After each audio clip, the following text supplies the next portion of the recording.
Well, the time is just gone 11 minutes past 8 a.m. this morning on this beautiful day of Jummah. If you have just tuned in, we welcome you to the show.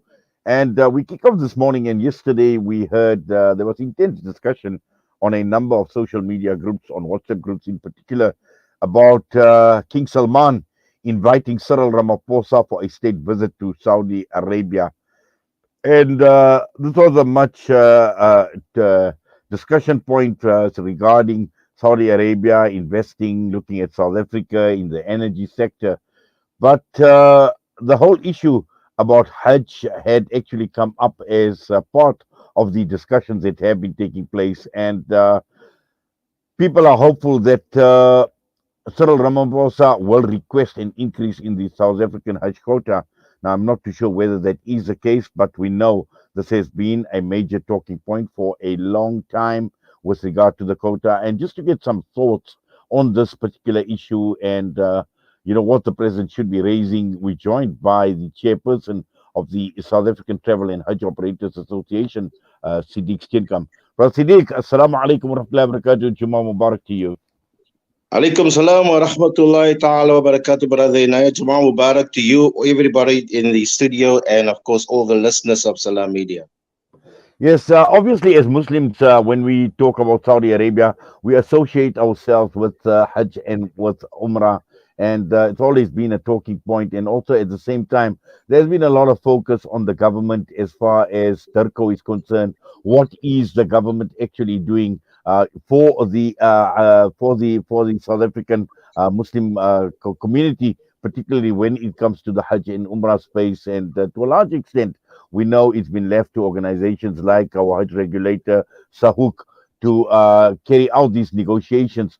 But there has been calls for a lot more government involvement. Now, here we have the president being invited by the king, visiting Saudi Arabia. Should he be raising this issue? Bismillah ar-Rahman ar-Rahim. Of course, from our point of view, from the Muslim community point of view, this is an extremely important part of our lives. It's a part of our deen, and we expect our president to raise it with King Salman. Now, let me just say to you, over the last year, we as an association has had many discussions with Minister Pando. She is accompanying the president. We've had discussions with Director General Zain Dango. We've got discussions going with Sau. There is a lot of focus on it. And so it's been reported widely in the media that the president is going to raise it with the king. And inshallah ta'ala, we are expecting it, and we are hoping that the president will raise it and that we'll get a positive response, inshallah. Yes, interesting you're saying that it is widely reported in the media, but the question is, does the president really know that he has to raise this issue? And should there not be some sort of lobbying or, making it known to the president that you are going to Saudi Arabia, we would like you to raise this issue?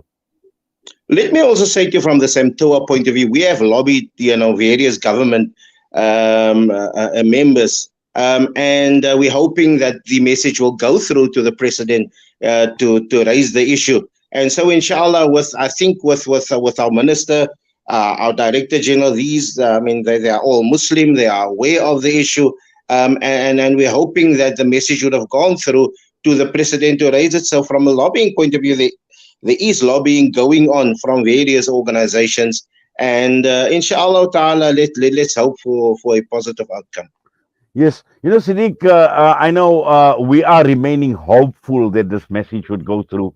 Is this not an opportunity to make a formal request once again to the president? And when I'm saying, it's got to go through organizations like yourself, possibly looking at all the other interest organizations, whether we're talking about SATHOA, whether we're talking about SATHOA, whether we're talking about even other interest groups, like, for instance, we're looking at our Jamiats, our United Ulama Councils of South Africa.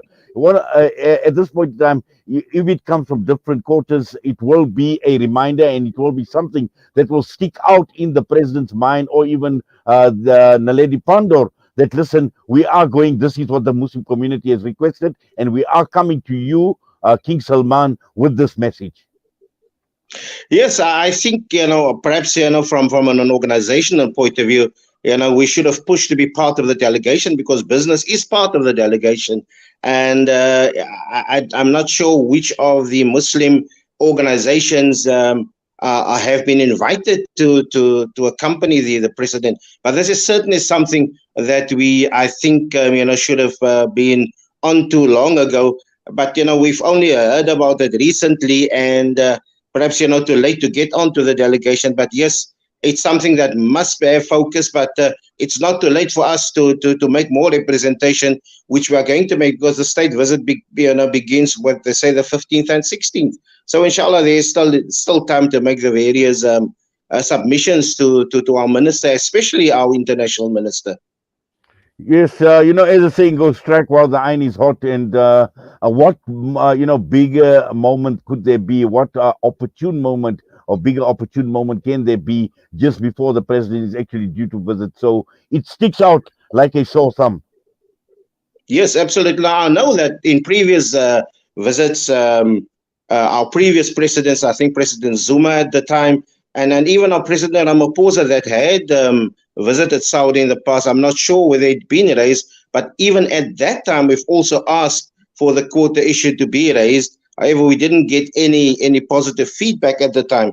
But given where we are at the moment, almost post-COVID, inshallah, things is opening up. There's a new sort of order in terms of where we're going with Hajj.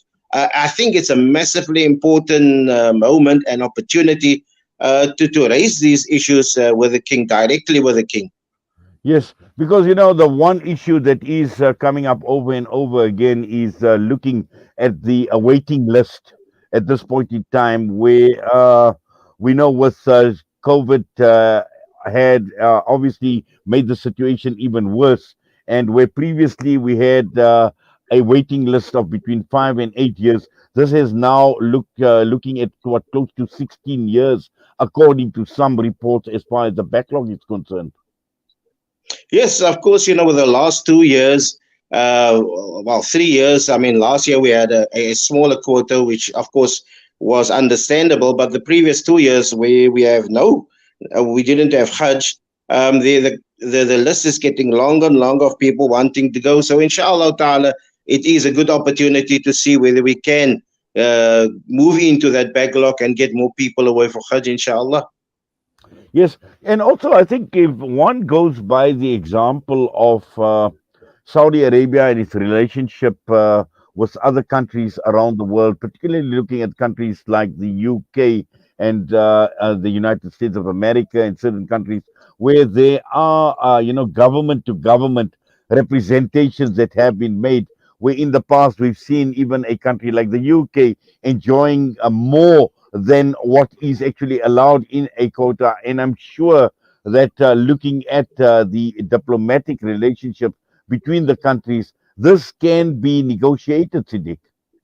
Yes, of course, we've always, and we maintain the stance that from President of South Africa to the King of Saudi Arabia, if the negotiation goes on in that manner, we'd be able to get, inshallah, a better quota. Governments are not wanting to meet really with private organizations, and they would not much rather, but in terms of the diplomatic corps, they want to meet with the government. And so when the government requests something, it's very, very different from a private organization requesting the quota increase. So if government directly asks the king to have a look at our quota, if our President Ramaphosa asks the king to look at our quota, ask him to increase it, of course it will be much, much better received, because it comes directly from our government. And this is why we say that the government has got to be involved. That will be to the benefit of the citizens of this country. Yes, so this gives us even more reason to make sure that our president is reminded of this issue, and to make sure that he at least put this on the agenda when he is talking to the king. Yes, that's true, and that's why it's even more important for us to get to speak to the advisors, to the people who organizes these agendas. You know, the president talks from the agenda, and it's important that those people who advises him, like the international minister, like his advisors, like the director general, that they make sure that this goes onto the agenda, and this is where we are putting the, you know, making the necessary input and putting the pressure to get the you know, to get the subject of Hajj on the agenda, because it's, as you say, it's extremely important for us as Muslims here in South Africa. Well, let's see what develops, Brother Sedick, and let's hope that these representations are made to the government before Cyril Ramaphosa actually heads out, so he is fully aware of it. And inshallah, let's hope for the best. But for now, Jazakallah for your time as always here on Assalam Media. We wish you well. Have yourself a wonderful Jummah, inshallah. Assalamu alaikum wa rahmatullahi wa barakatuh. Jazakallah khair. Wassalamu alaikum wa rahmatullahi ta'ala wa barakatuh. Sedick Steenkamp, the South African Travel and Hajj Operators Association chairperson, with us this morning ahead of the President Cyril Ramaphosa's visit to Saudi Arabia after having been invited by King Salman to the kingdom. The time is just gone, 8:22 a.m. We're going to go for a break. We'll be back with a lot more.